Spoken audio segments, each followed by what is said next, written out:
السلام علیکم ناظرین، میں ہوں اعزاز وسیم اور آپ دیکھ رہے ہیں ہارٹ میٹس کا یوٹیوب اور فیس بک چینل۔ ڈائبٹیز اور آپ کی ایک اور نشست کے ساتھ ہم آج حاضر ہیں۔ ناظرین، اکثر ہم نے دیکھا ہوگا ڈائبٹیز کا مکمل خاتمہ، ڈائبٹیز کو جڑ سے اکھاڑ کے پھینک دیں، ڈائبٹیز از ریورسیبل، یہ دوبارہ ہو ہی نہیں سکتی۔ یہ سوال انسان کے ذہن میں تو آتے ہوں گے کہ یار اگر اتنا آسان ہے اس سے نکلنا تو ہم یہ ویڈیو دیکھ لیتے ہیں، اس کے بعد ہو سکتا ہے کہ اس میں کوئی سائنسی تحقیق شامل نہ ہو، بہت سی اور چیزیں، بہت سے سوالات ذہن میں تو آتے ہیں۔ اس سلسلے میں ہم نے یہ نشست رکھی ہے اور آج ہم ڈاکٹر صاحب سے اس بارے میں جانیں گے کہ ریورسل آف ڈائبٹیز اور اس کی جو نجات ہے اس کے اوپر اصل حقیقت کیا ہے۔ ڈاکٹر صاحب، حکیموں اور عطائیوں کی ایک جو کلیم ہے کہ ڈائبٹیز سے مکمل نجات، ڈائبٹیز کو جڑ سے اکھاڑ کر پھینک دیا جائے گا، اس میں کس حد تک سچائی ہے؟ اس پہ ذرا روشنی ڈالیں۔ میرا خیال ہے اس خیال کی جو ہے نا نفی بہت ضروری ہے۔ شوگر کنٹرول کی جا سکتی ہے، شوگر کا مکمل جڑ سے خاتمہ کسی بھی طرح سے ممکن نہیں۔ میں اس کو فردر جیسے ایکسپلین کروں گا کہ شوگر کی وجہ جو ہے وہ آپ کا انسولین ریزسٹنس ہے، اور جیسے ہم نے کہا کہ موٹاپا اور بہت سارے اور عوامل ہیں۔ اب انسولین ریزسٹنس کے عمل کو آپ ابتدا میں صرف وزن کنٹرول کر کے اور اپنا لائف سٹائل چینج کر کے، ایکسرسائز کر کے، خوراک سے کافی حد تک کم کر سکتے ہیں، لیکن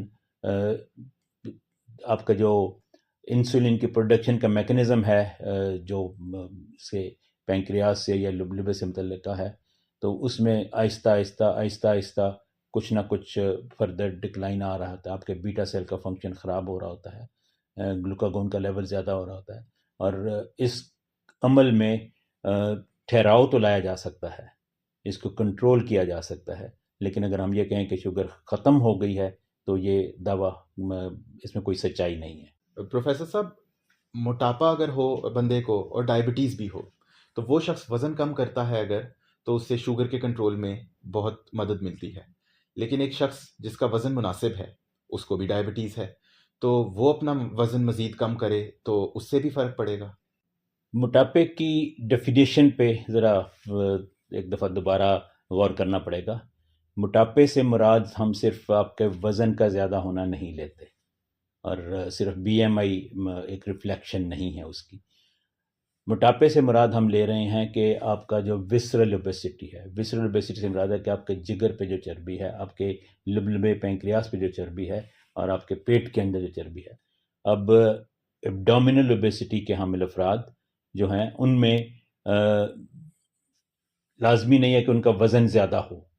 ان کا وزن ہو سکتا ہے بالکل نارمل ہو، لیکن ان کے پیٹ کے گرد، ان کے جگر کے گرد، ان کے لبلبے کے گرد چربی زیادہ ہو۔ اب یہ والی چربی بھی پگھلائی جا سکتی ہے، اور اس پگھلانے میں بھی وزن کم کرنا کی اہمیت ہے۔ سو ایسے افراد جن کا وزن نارمل یا نیئر نارمل یا تھوڑا سا زیادہ ہے، ان میں بھی اگر آپ 5 سے 10% تک ان کے موجودہ وزن سے وزن کم کریں تو یہ بہت حد تک آپ کا لبلبے کے گرد چربی کو پگھلاتا ہے، جگر کی چربی کو پگھلاتا ہے، آپ کے انسولین ریزسٹنس کو کم کرتا ہے، انسولین لیول کو امپروو کرتا ہے۔ تو وزن کم کرنے کا دونوں میں ہی فائدہ ہے، چاہے آپ کا وزن شوگر کی تشخیص کے وقت زیادہ ہے، یا اگر آپ نارمل وزن کے حامل بھی ہیں تو ایون دین آپ کا وزن کم کرنا آپ کے لیے یقیناً فائدہ مند ہوگا۔ آج کل انٹرمیٹنٹ فاسٹنگ کا بہت چرچا ہے، تو کیا صرف فاقے کرنے سے شوگر سے مکمل نجات مل سکتی ہے؟ شوگر کا کنٹرول ایک مکمل پیکج مانگتا ہے۔ اس پیکج کے اندر ورزش، اس پیکج کے اندر آپ کی خوراک کا کنٹرول، اور اس پیکج کے اندر آپ کی اگر ضرورت ہو تو دوائیاں بھی شامل ہو سکتی ہیں۔ صرف فاقہ کشی سے یا شوگر کو مکمل چھوڑ دینے سے شوگر کے کنٹرول میں کسی حد تک بہتری ضرور لگائی جا سکتی ہے، اور آج کل بہت پاپولر ہیں انٹرمیٹنٹ فاسٹنگ یا سے فیزڈ ایٹنگ اور اس طرح کی چیزیں، اور ان کے ہم فوائد پہ بات کر سکتے ہیں۔ لیکن اگر یہ کہا جائے کہ صرف فاقہ کشی خالی، اور فاقہ کشی میں بھی یہ ہے کہ فاقہ سے مراد یہ ہے کہ آپ آف کورس آپ 24 گھنٹے بالکل خالی پیٹ تو نہیں رہیں گے، اس میں کچھ حصہ ہے جو آپ کے باڈی کے میٹابولزم کے لیے کچھ نہ کچھ انرجی، توانائی چاہیے۔ تو اس توانائی کے سورس کو ہمیں تھوڑا سا ری ڈیفائن کرنا ہے کہ جی وہ سورس جو انرجی کا ہے وہ کہاں سے آئے، وہ آپ کا کاربوہائیڈریٹ سے کتنا آئے، وہ آپ کا چکنائی سے کتنا آئے، وہ پروٹین سے کتنا آئے، اور ساتھ ہی ساتھ یہ کہ جو پاکہ کشی آپ کر رہے ہیں اس کا فائدہ کیا ہوگا۔ اس میں آپ کا باڈی کے اندر بہت سے ایسے ہارمونز ریلیز ہوتے ہیں جو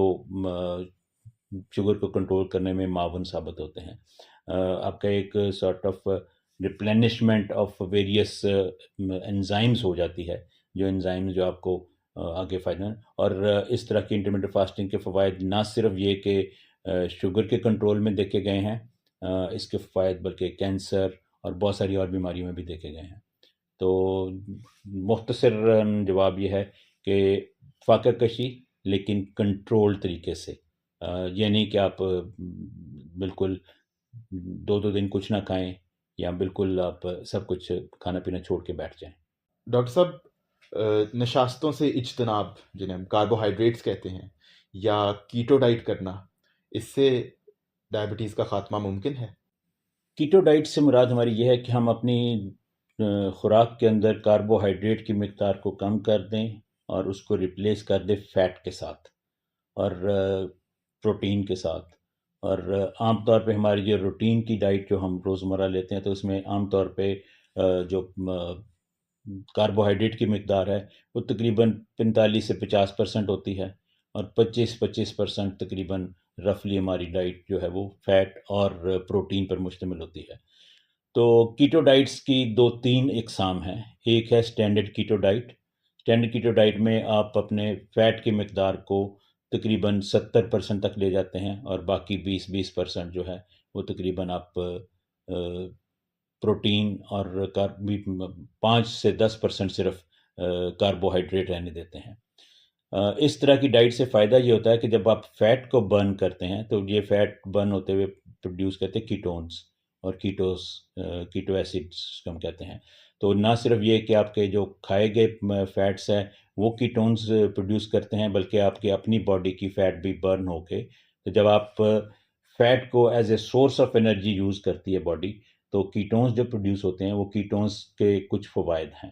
وہ فائدے اس طرح سے ہیں کہ یہ آپ کے انسولین ریزسٹنس کو کم کر دیتے ہیں اور انسولین کے لیول کو بڑھا دیتے ہیں، تو اس طرح سے یہ معاون ثابت ہوتا ہے۔ اب اس سے بڑھ کر کچھ اور کیٹو ڈائٹس ہیں جس کے اندر آپ نہ فیٹ کی مقدار تو انکریز کرتے ہو، یعنی آپ 5 دن تک ان کو high fat and low carbohydrate diet دیتے ہو اور 2 دن ان کو فل کاربوہائیڈریٹ ڈائٹ دیتے ہو۔ اسی طرح سے ایڈ آن کے کاربوہائیڈریٹ ڈائٹس ہیں، لیکن یہ والی اقسام عام طور پہ باڈی بلڈرز اور جو اس ریسلرز ہیں ان کے لیے ہیں۔ تیسری ایک قسم ہے جس کے اندر آپ high protein and combination of fat کرتے ہو، تو اس میں جیسے ہم نے پہلے اسٹینڈرڈ میں کہا تھا کہ آپ کوئی 70% فیٹ اور 20% کے قریب پروٹین اور 10% کے قریب کاربوہائیڈریٹ لیں تو اسٹینڈرڈ کیٹو ڈائٹ ہوگی۔ لیکن اگر آپ اسی ریشو میں پروٹین کی مقدار کو 20 سے بڑھا کے کوئی 35% تک لے جائیں اور 60% کے قریب آپ کا جو ہے وہ فیٹ ہو اور 5 سے 10% کاربوہائیڈریٹ ہو تو یہ ہائی پروٹین کیٹو ڈائٹ ہوگی۔ اب ڈائبٹیز ریورسل کے لیے یہ جو 2 ہم نے قسمیں بتائیں کیٹو ڈائٹس کی وہ فائدے مند ہیں، یعنی اسٹینڈرڈ کیٹو ڈائٹ یا ہائی پروٹین کیٹو ڈائٹس۔ لیکن جو باقی 2 اقسام ہیں ان کے بارے میں کوئی جیسے میں نے کہا کہ اول تو ہیں ہی باڈی بلڈر اور ان کے لیے، یا جم وغیرہ میں بہت زیادہ ہائی اسٹرینس ایکسرسائز کرتے ہیں ایتھلیٹس ہیں ان کے لیے ہیں۔ تو کیٹو ڈائٹس، لیکن کیٹو ڈائٹس کے ساتھ کے اوپر بہت زیادہ انحصار صرف ریورسل کے لیے شاید مناسب نہیں ہے۔ لیکن اگر آپ کسی حد تک ابھی کچھ دیر پہلے آپ نے ایک فاقہ کشی کا سوال کیا تھا کہ فاقہ کرنے سے کیا صرف شوگر کنٹرول ہو سکتی ہے، تو اس میں کافی حد تک وہ جو انٹرمیٹنٹ فاسٹنگ کی ایک اور ٹائپ ہے جس میں جیسے اب جس کو آپ مذہب کے حساب سے بھی ٹھیک کہہ سکتے ہیں کہ ہفتے میں 2 دن آپ اگر فاسٹنگ کر لیں، روزہ رکھ لیں، اور کچھ حوالوں سے ثابت ہے کہ حضور اکرم صلی اللہ علیہ وسلم ہفتے میں 2 دن عموماً روزہ رکھتے تھے، تو یہ بھی ایک انٹرمیٹنٹ فاسٹنگ ہی کی ایک قسم ہے۔ تو بجائے اس کے کہ ہم وہ جو